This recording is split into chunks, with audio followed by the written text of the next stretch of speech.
Open YouTube in your computer's web browser. Find and play the video you want to take notes from. For this demo, I'll be using an educational video. Now here's the trick. In the URL bar at the top, type study. /right before the YouTube link, then press enter. This will take you to a new website.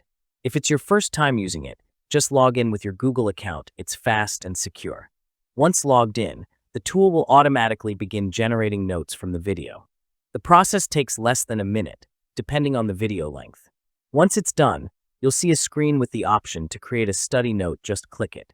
In a few seconds, your notes will be ready. The tool summarizes the video content and organizes it into clear, easy-to-read points. You can then review the notes online, copy them to Google Docs or MS Word, or write them down for your studies. And that's it. A fast, efficient way to study smarter using AI. If you found this video helpful, please give it a thumbs up and subscribe. Thanks for watching.